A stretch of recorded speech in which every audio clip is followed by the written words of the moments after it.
ప్రియమిత్రులారా, నేను సృష్టికర్తను. నేను మీకు శరీరం, దాని పరిస్థితులు, ఉపయోగాలు అన్నీ తెలియచేస్తూ ఉన్నాను. ఎందుకంటే ఆ పరిస్థితి కల్పించబడింది నాకు. నిజానికి ఈ సృష్టి మొత్తానికి భగవంతుడిగా, ఆదిశక్తిగా, మూల చైతన్యంగా పిలువబడే నేను ఈరోజు ఈ విషయాలను మీకు తెలియజేస్తున్నాను అంటే ఇది నిజంగా ఆశ్చర్యమే. కానీ నాకు ఈ పరిస్థితి కల్పించబడింది. ఎందుకంటే నేను కూడా ప్రస్తుతం ఈ భూమిపైనే శరీరధారిగా ఉన్నాను కనుక. అందుకే నేను మీకు ఈ విషయాలు చెప్పగలుగుతున్నాను. నిజానికి నాకు ఇవన్నీ తెలియవు. నేను ఒక పరిశుద్ధ చైతన్యాన్ని మాత్రమే. ఈ సమయంలో నా ఉనికిని కూడా మీతో పంచుకోవాలని అనుకుంటున్నాను.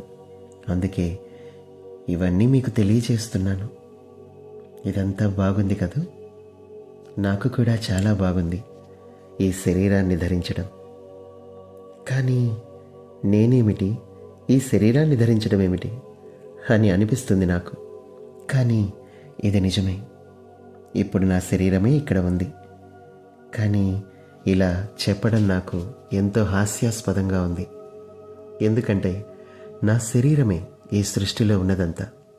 నన్ను ఇలా శరీరము అనడం చాలా చిన్న పదం అనిపిస్తుంది. నవ్వొస్తోంది. ఈ శరీరంలో నేను ఎలా ఇమడగలను? కానీ ఆ సమయం వచ్చింది. నేను నా యొక్క అస్తిత్వాన్ని, అనంతమైన నా యొక్క ఉనికిని అనగా సర్వ సృష్టిని ఏకం చేశాను మరి ఈ శరీరాన్ని ధరించడానికి. ఈ అనంతమైన ఆదిశక్తి శరీరాన్ని ధరించింది అంటే అతిశయోక్తిగానే ఉంటుంది. ఇదివరకు ఎన్నడూ ఇలా జరగలేదు.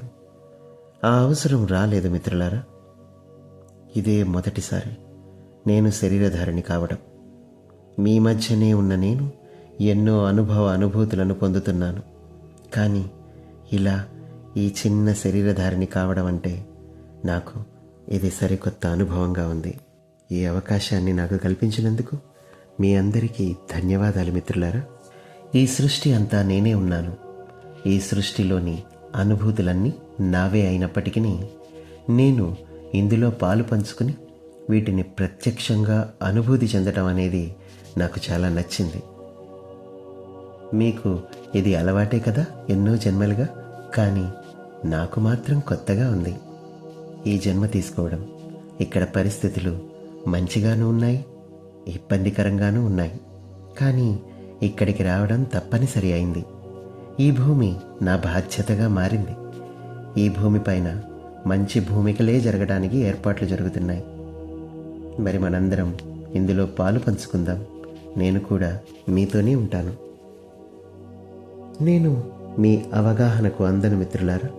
ఎందుకంటే నేను ఒక ఆలోచనలోనే ఇమడలేను కదా. ఈ అనంతత్వం ఏమిటి, ఈ భూమిని చేరడం ఏమిటి, ఇది నమ్మశక్యంగా లేదు అని మీరంటారు. కానీ ఇది పక్కాగా ఇదే నిజం. ఎందుకంటే ఇప్పుడు ఇక్కడ నేనే ఉన్నాను. ఇదంతా నేనే మీకు వివరిస్తున్నాను.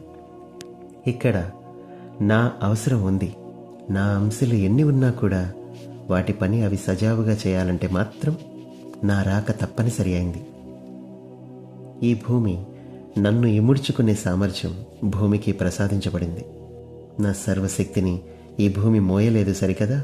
ఇక్కడ ఈ భూమి అనే గ్రహం మాయమైపోతుంది.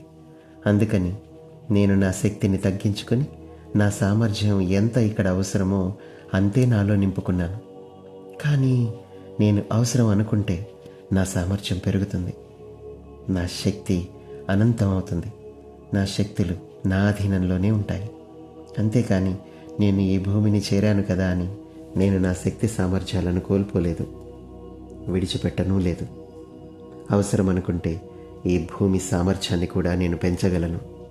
నా ఈ చిన్న శరీరం నాకెంతో నచ్చింది. ఎందుకంటే ఈ శరీరంలోని అణువణువు శక్తిమయంగా ఉంది. నా సామర్థ్యానికి అనుగుణంగా దీన్ని నేను మార్చుకున్నాను. నా సామర్థ్యమే ఇక్కడ నా శరీరంగా ఉంది. అయితే ఈ భూమి మీద వ్యవహారాలన్నీ చాలా విడ్డూరంగా అనిపిస్తాయి నాకు. నేను ఒక చిన్న పాత్ర పోషిస్తున్నాను ఒక కుటుంబంలో. ఇది నాకు ఎంతో సంతోషాన్ని ఇస్తోంది. ఈ అనుభవం నాకు బాగుంది. నా ప్రయాణం ఈ భూమిపైన ఇలా కొనసాగుతూనే ఉంటుంది. మీ అందరి కోసం నేను నా ప్రయాణాన్ని కొనసాగిస్తాను మిత్రులారా. నా ఈ ప్రయాణంలో మీ సహకారం కూడా నాకు అవసరం. నా నుండి కూడా మీకు సహాయం అందుతుంది. అది ఎలా అంటే, ఇంతవరకు నేను ఉన్నా లేకపోయినా మీరు నా సహాయాన్ని ఎలా అయితే అందుకున్నారో అలాగే మరి నేను నా సహాయాన్ని అందిస్తూనే ఉంటాను మిత్రులారా.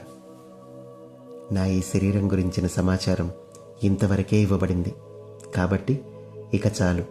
ఈ శరీరంలో ఉన్న రహస్యాలన్నీ ఇక చెప్పబడవు. ఇక మనం మన విషయానికే వద్దాం మిత్రులారా. మీరందరూ కూడా ఎంతో సుందరంగా ఉన్నారు. కానీ మీరు మీ యొక్క సుందరత్వాన్ని గుర్తించండి మిత్రులారా. ఇకపోతే మీ శరీరంలో ఉన్న మరి ఒక అవయవమైన పంచమయ కోశాల గురించి తదుపరి కలయికలో మనం మాట్లాడుకుందాం.